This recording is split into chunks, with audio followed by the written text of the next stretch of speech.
How's it going, everybody?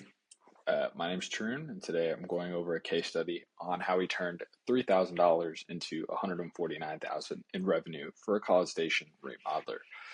So let's get into it.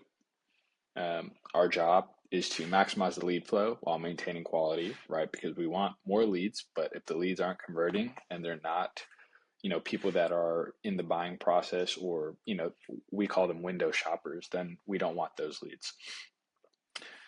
We also shoot a lot of their content, so we need to build their brand online through, high value video content, social media stuff, blogs, just being consistent on the internet.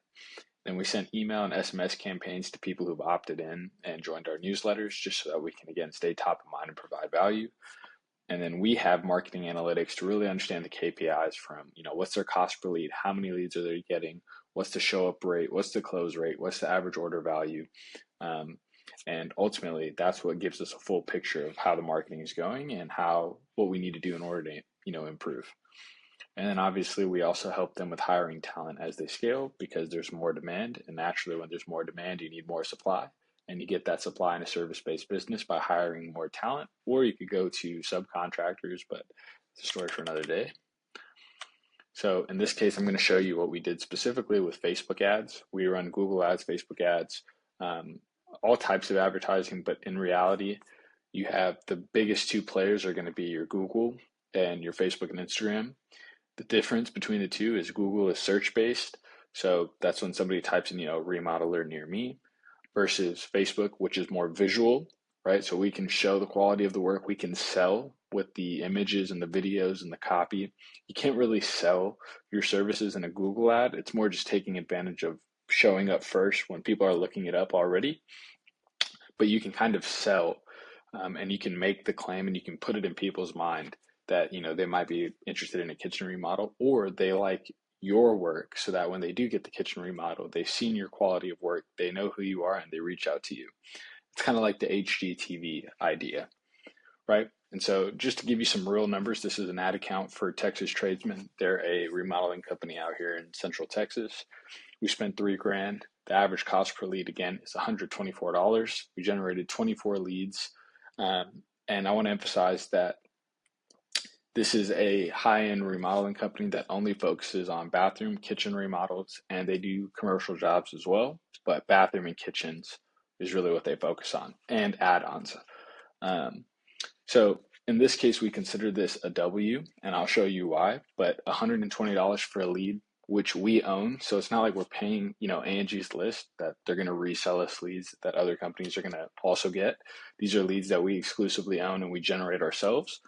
And we automate the whole process. So we track everything, and then the owners get all the information, the name, what they're interested in, how soon they're looking to get the job done. They get that all sent to them via text, email, and it shows up in the CRM.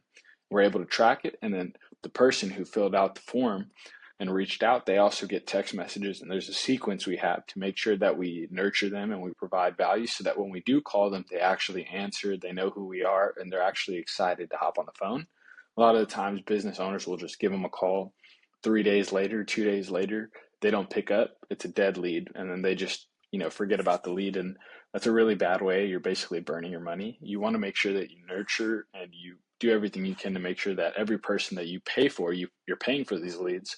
You want to make sure that you give yourself the best shot on goal to actually convert them. So again, what we track: number of leads, where the leads came from, how much the leads cost, the lead quality. So this is like the percentage of them that actually we did a quote or an estimate, the closing percentage, the ROI marketing.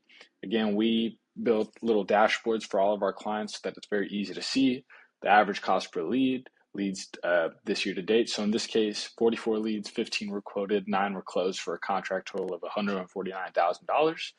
And we can kind of see the zip codes and different things of that sort.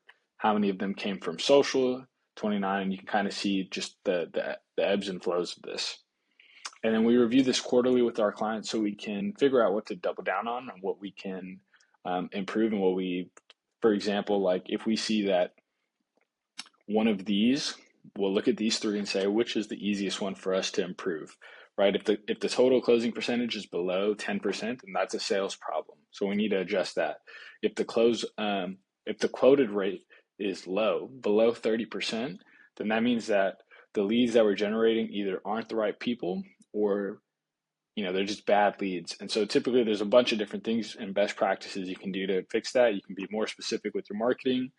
You can call out who you're speaking to specifically.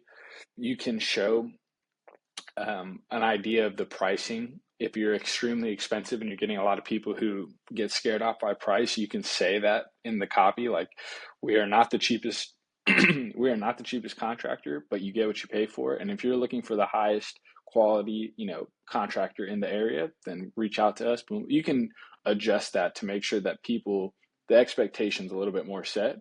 And then obviously the average cost per lead. If we want to decrease the cost per lead, it's make better creative, make better offers, make better copy, just be more compelling.